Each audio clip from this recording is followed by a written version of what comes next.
Congressman Gowdy, thank you so much for being with us here today. Yes, ma'am. Thank you.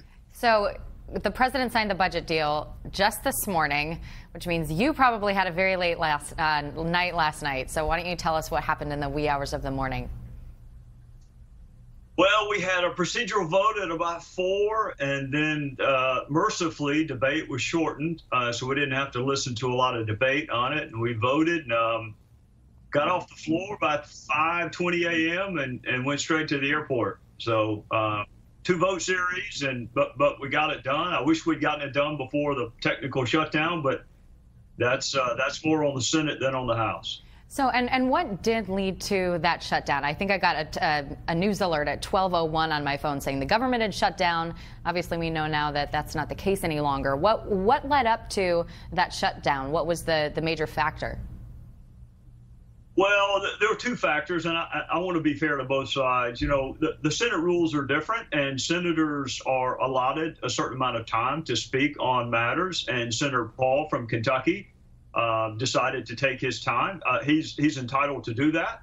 And, you know, the Senate doesn't give a lot of advice to the House, so I'm not going to give a lot of advice to them. So that's what took us past midnight.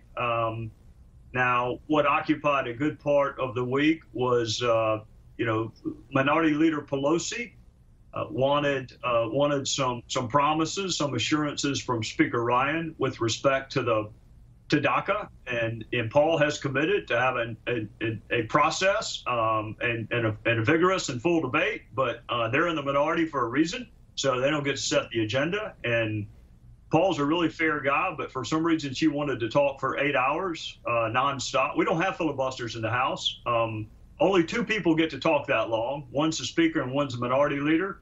Paul talked for about 2 minutes, and she talked for about 8 hours. Yes, and in 4-inch stiletto heels as well, I heard, which is a feat in and of itself.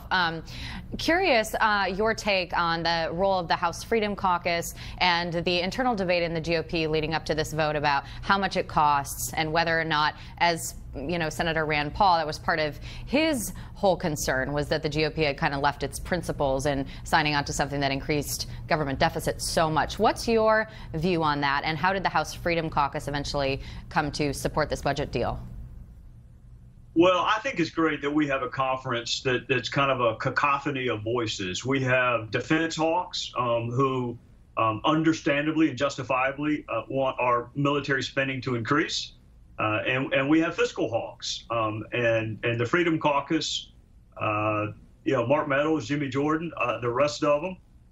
Dear friends, we did not vote the same way. There's no piece of legislation that is perfect, and you and I could spend the rest of the day going through this budget deal and finding things that we did not like. So on balance, you have to decide whether or not, you know, raising the debt ceiling and getting that off the books until March of 2019, whether or not raising the defense caps, whether or not taking care of folks that are in hurricane and flood and fire ravaged states. On balance, you know, it was not a perfect bill. It was probably a far from perfect bill, but it's better than a shutdown. And as long as they have the 60 vote threshold in the Senate, there's just going to be limitations on what can get through that body. So tremendous respect for my friends in the Freedom Caucus for sticking to their guns. But ultimately, we had to pass something. And given the 51 votes we have in the Senate, this is probably the best we could do.